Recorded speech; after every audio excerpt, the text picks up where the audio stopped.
दशरथ कौशल्यायो आहो रामा हो रामा। धन्य धन्य दशरथ कौशल्यायो आहो रामा हो रामा। बाजे अवधपुर बधैयायो आहो रामा हो रामा। बाजे अवधपुर बधैयायो आहो रामा हो रामा।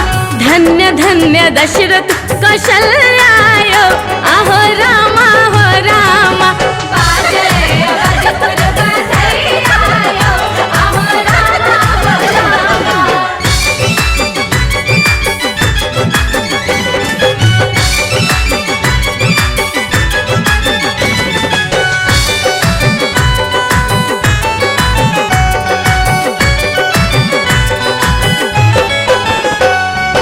राजा लुटावे धन सोनमा, रानी लुटावे हाथक कंगनवा। हो राजा लुटावे धन सोनमा, रानी लुटावे हाथक कंगनवा।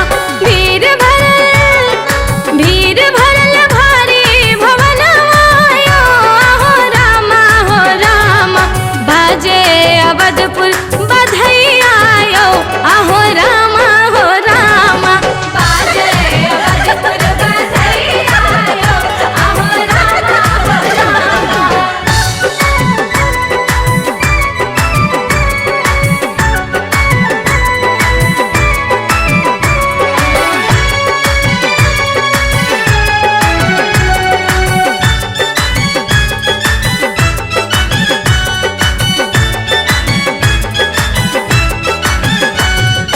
चैत महीनमा बहुत शुभ दिनमा, पूरल मनोरथ जुड़ायल नयनमा।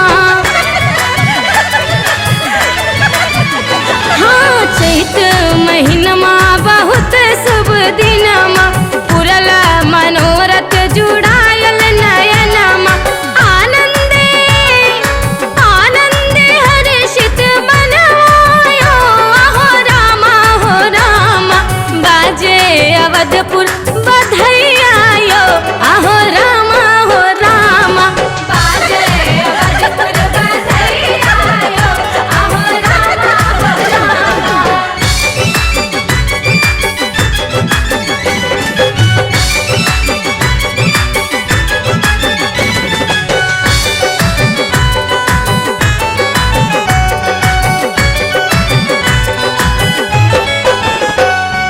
गंगा गोसाई रचना करे छथ, पिंकी मगन भाव धैया गबै छथ।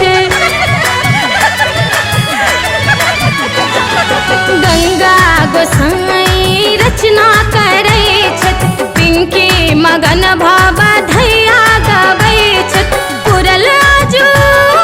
पुरल आज सब हक सपनवायो आहो रामा हो रामा। बाजे अवधपुर बधैयायो आहो रामा हो रामा। बाजे अवधपुर बधैयायो आहो रामा हो रामा। धन्य धन्य दशरथ कौशल्यायो आहो रामा हो रामा। धन्य धन्य दशरथ कौशल्यायो आहो रामा हो रामा।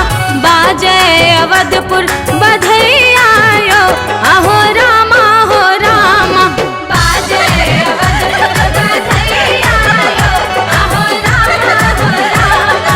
बाजे अवधपुर बधैयायो आहो रामा हो रामा।